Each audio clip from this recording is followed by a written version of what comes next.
Bad news coming in for all you cricket fans. India crushed by South Africa. South Africa has won the Test series against India 2-0. South Africa has won by a whopping 408 runs. Rika joining me live on this. Rika, if I'm not mistaken, this is India's largest defeat in terms of runs in Test cricket? That's right. 408 runs was what India lost by, and it took South Africa literally 1.5 sessions on the final day of the Guwahati Test, also the final day of the series, to wrap up the formalities.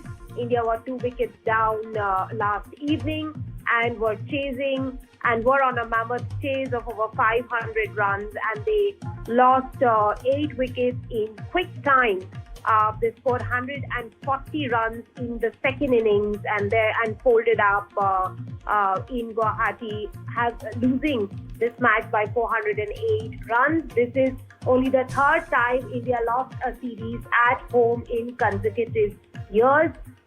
Last year, they have lost against New Zealand. That was also a 3-0 sweep. This time, they lost it against South Africa 2-0. Of course, this is a part of a different World Test Championship cycle.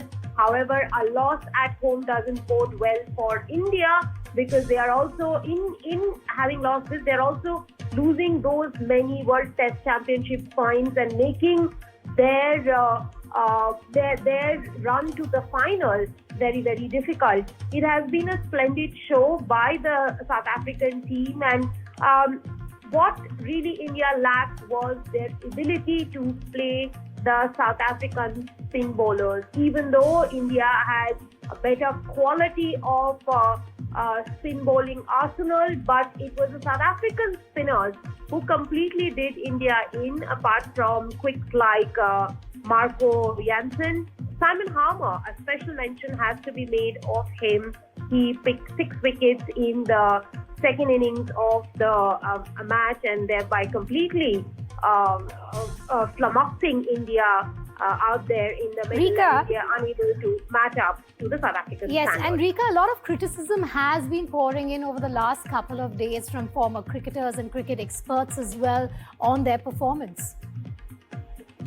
Well, criticisms will be part normal, but as I will have to really go back to what Ravindra Jadeja said last evening at the press conference, that the team won't be much affected by this defeat at home, because they are in a transition phase, and the transition looked like this when India was winning series after series, and they looked indomitable at home. There were a different set of players. Now, there are a different set of players and different challenges, and hence India has to really kind of come up with a solution. They'll have to really come up with answers to the problems that they have.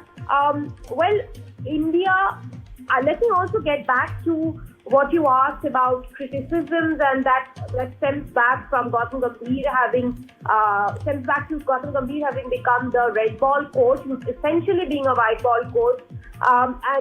Here's what his report card looks like. Clean sweep at home for the first time ever in a 3-test series, which happened against New Zealand, then again clean sweep against South Africa. They lost Border Gavaskar Trophy for the first time after 2015. Now only 2 series victories versus low-ranked opposition like Bangladesh and West Indies. That's being Gautam Gambhir's report card, and really some strategic shift has to come about. There are a lot of people who are asking whether Gautam Gambhir is going to be taken off his red ball job, but it doesn't look like it's going to happen in this WTC cycle. All right, Rika, I'm going to come back to you in a moment from now, but that's the headline we have for you. The breaking news coming in: India crushed by South Africa, and South Africa winning that series 2-0.